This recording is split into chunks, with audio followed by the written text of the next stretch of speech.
तो hi friends, आज की वीडियो में हम पनीर कलाकंद बनाने वाले हैं। तो इसका टेस्ट बहुत अच्छा लगता है और मार्केट में जो मावा मिठाई मिलता है वो सेम इसके जैसे ही लगता है। तो लेट्स स्टार्ट विथ वीडियो। तो ये बनाने के लिए मैंने पाव किलो पनीर लिया है और मैं उसको अभी ग्रेट कर रही हूँ। तो आपको इसको ग्रेट करके ही लेना है। तो मैं अभी फ़िलहाल तो इसको ग्रेट कर रही हूँ। तो ये वाली जो मिठाई हम लोग आज बना रहे हैं ये टेस्ट में बहुत ही ज़्यादा डिलीशियस लगती है और ये हम इजीली बना सकते हैं। जैसे अभी रक्षाबंधन आ रहा है तो उसके लिए हम लोग ये घर पे इजीली मिठाई बनाकर मतलब टेस्ट कर सकते हैं। तो इसके लिए कुछ अलग से मिठाई लाने की हमें ज़रूरत नहीं पड़ेगी।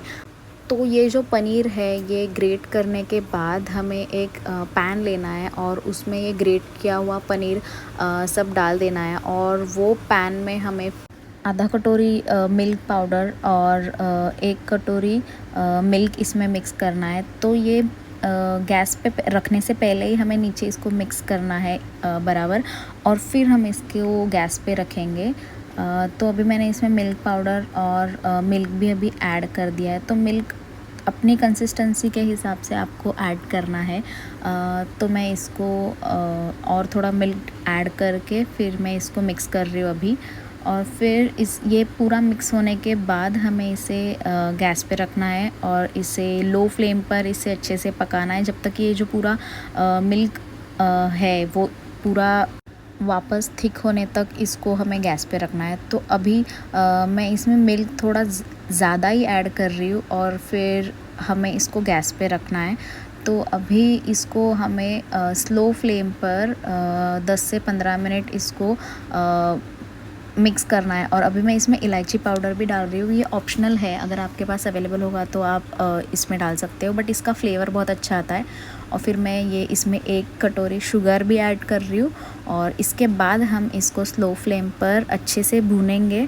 गैस का फ्लेम स्लो ही रखना है वरना ये पैन को चिपक जाता है इजीली। तो मैं इसको अभी मिक्स कर रही हूँ 10 से 15 मिनट में। आपको थोड़े थोड़े टाइम के बाद में इसका कंसिस्टेंसी दिखाती हूँ। तो अभी ये थोड़ा गाढ़ा हो गया है, बट इसको अभी और हमें गैस पे रखना है और इसको और थिक होने देना है। तो इसका जो मिल्क हमने इसमें जो ऐड किया था वो पूरा ये सोक करना चाहिए, तब तक इसको हमें स्लो फ्लेम पर ही रखना है। तो अभी ये हो गया है ऑलमोस्ट, ये देखो मैं आपको दिखा रही हूँ। तो इसका ऐसे कंसिस्टेंसी रहना चाहिए, जो पूरा मिल्क है ये सोक करना चाहिए।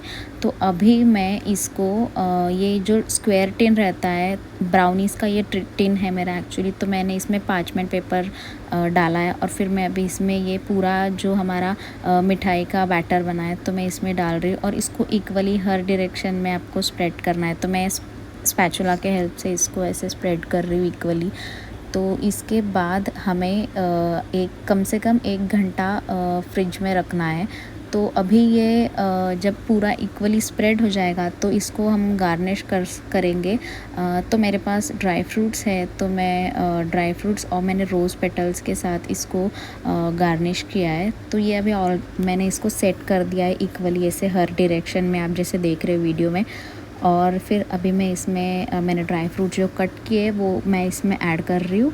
और फिर थोड़े से रोज़ पेटल्स भी है मेरे पास, तो मैंने वो भी ऐड किया है।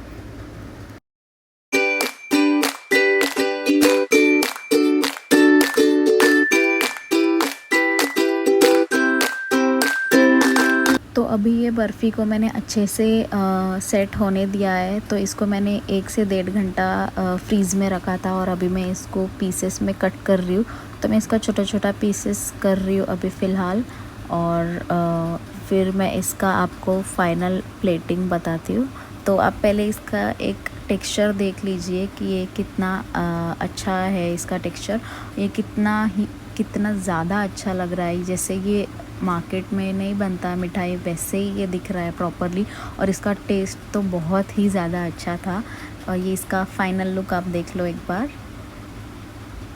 तो ये हमारा पनीर कलाकंद बना के रेडी है। आप भी इसको ज़रूर बनाना और कैसे बनाए बताना। That's it for today. Thank you for watching. Please like share subscribe.